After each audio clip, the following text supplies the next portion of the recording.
Ryan here from Android Coliseum to do a review today on the TCL 20 Pro 5G.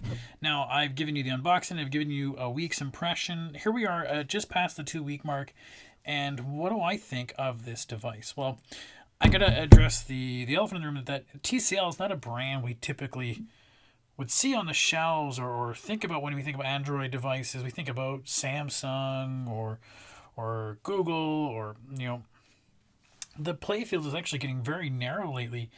So TCL actually is a very viable option. This is a brand that made some devices out there like the BlackBerry phones for a while. So it's not something just to be discounted, especially when you consider the cost point on this. And I'll get to that in the review, but I want to give you the hands-on experience of this. So first off, it is a big device. I am so used to my Pixel 5 that this feels huge in the hands. Just as comparison, here's the Pixel 4a 5G. Like it's bigger than that. The other part of it is I have a case on it. That's the accessorized case that they gave me to use it, and definitely is needed because this is a slippery phone as you use it. Okay, so let's go around it. Just give you the specs on paper. We've got is it a 6.67-inch screen, a Snapdragon 7.5. We've got 6 gigs of RAM, 256 gigabytes of storage. That's going to be awesome to have that much storage in it. We have an array of cameras, which I'll cover in the review and the specs of those. We have, a huge battery, the 4,500 milliamp hour battery, and it's QI compatible, which is I think, an absolute must for any phone these days for me. So, as you can tell, it's got a fingerprint sensor in the display. I find it a little too, I wouldn't say sensitive, but I would say it's probably about 3/4, 2/3 of the time that I'm doing that. The face recognition is way faster, and I end up doing that. Before we go into the device itself, show you what it has for buttons. It has, power and volume rocker there. It has, just upside down when some devices are. It's got an assisted key that you can map to do anything you want. It's got headphone jack, if those of you like headphones. I've got a microphone up here, but it's also got an infrared port, which you can use to map out for TVs, etc. for you as well. We also have on the bottom USB-C and a speaker. Now, as I pointed out in the initial review, that is the only speaker. There's an earpiece up top here, but it's not going to be used as a speaker when you play games. Keep that in mind. All that, remember, though, it's only 750 bucks. So 750 bucks compared to like what, a $1,300 Samsung out there. So you're going to get some things you're going to have to give a little on. Okay, so as we go into the device, it also has the nice little curves on the edge. My son looked at that and he was like, well, that's trippy. I don't know how, that's trippy. It is cool. I mean, it's something that, not used to myself, and just watching things wrap around as you slide around there, that is cool. That is pretty neat. I love it. And because it's got the edge, it's got that little feature where you can slide out and then you have access to either quick remotes if you've set it up. You have certain functions, like you want to bring up the battery, the flashlight, go straight to the camera, stuff like that. Stuff that you could always do if you pull down the shade, but just almost that much faster. We have certain apps you want to jump to, contacts you want to jump to, and I thought it was pretty cool, ruler. So kind of neat for, say you're a crafter, you want to measure, or you're my son, you're doing math and you need to measure out, length of a cube or whatever. I don't know, stuff. It's a neat little feature. One neat, not so neat feature is the fact that when you pull up the app tray, now it's using its own sort of custom version skin of this. It sorts your apps defaultly by a category type. So communication ones, and it kind of does what it wants. I don't know if you can train it. You can obviously, hit the plus thing and say reclassify apps, but it is what it is. You get what you get. So you can obviously just go into there, and hit that button, and then you're now sorting by name or whatever, however you like it. So outside of that, you have your standard Android.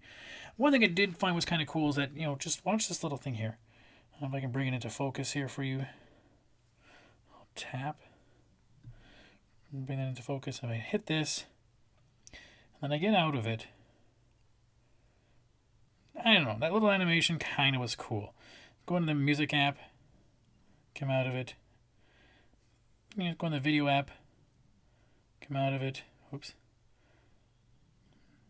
Does a little animation, kind of a neat little extra thing to make you think that this thing is really doing an awesome, amazing job. And for the most part, it's going to be doing an awesome and amazing job for most people. It's not going to be a huge problem about lag and stuff. I did play some Fortnite and some PUBG on it.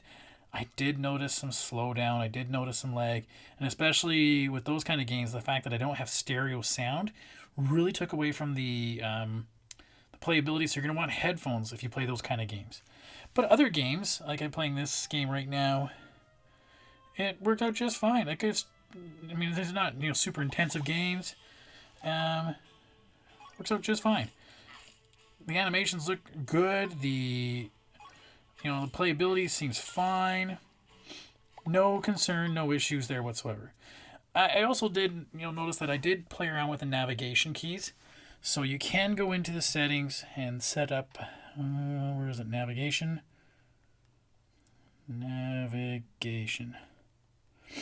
Or gesture controls, here we go. So either the buttons, gesture navigation, or the ones from the bottoms. I went to the fact that I like the gesture navigation better than I like buttons or anything like that. So outside of that, the performance has been okay. The battery's been really good, I gotta admit. Let's take a look at the battery if I can pull up the specs on it here for you. Battery saver, going in here. Now this is not without a SIM card in it, but it's saying, I've used 15% and I've got 87 hours to go. And that's me playing some games, that's me taking some photos, I've been going around. And so it should be pretty good. 4,500 milliamp hours. This isn't a Quad HD display, so it's going to last you a lot longer. Even though it is a bigger screen, it's not that Quad HD kind of display. So it does really well in the battery case there. And like I said, QI charging makes it just that much easier to plop it on the charger. You're good to go. What else do I want to... I want to talk about the camera itself. So let's pull up the camera. Let's see what we can do. And because it's got this, just monster array here. Oops.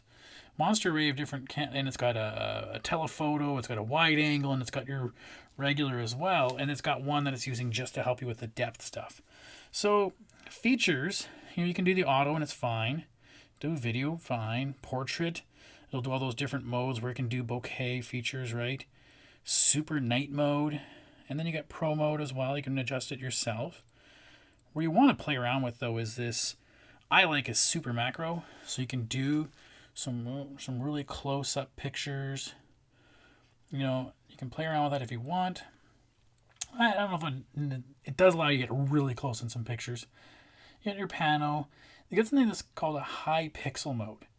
Now this was something that does a bunch of photos and it really does that, blending in, so it does a really high level photograph there. So the one thing I did notice is that you will have to play around to find the HDR mode, right, that I had to put it in auto. So I missed out some opportunities there. So, oops.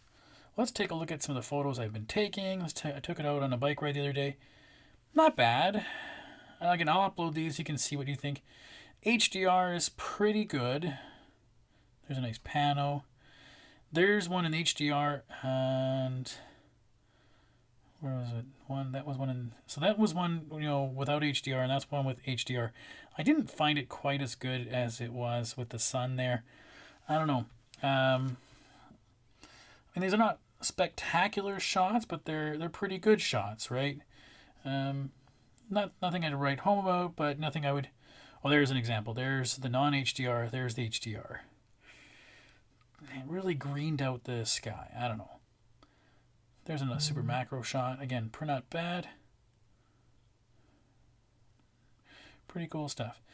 So one thing I did notice as I've been using it around is that oftentimes when I pull down the shade depending on the time of day, it starts flickering between a bluish and a bit of a reddish, and I guess trying to automatically adjust for the type of, no, you just saw it there. It kind of flickered and changed the tone just ever so slightly. I don't know if the camera would pick that up, but that's what I notice a lot about it. So it's a setting you might want to be able to set off on it for yourself. So $750, is it going to compare to the Samsung S21, that's for $1,500 phone?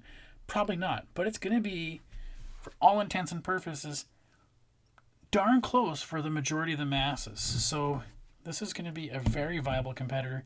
The fact that it has a good set of cameras on it, a great battery, QI charging, and a headphone for those that want it, pretty good. And it's got a lot of those extra little cool features that it's going to play around with on it. I like it has the, where was it? The snapshot mode where you can take a full length snapshot. So it's got these extra little cool features, and I'll cover them in the blog. If you have any questions, again, here to answer away. Hope you liked it. Thanks.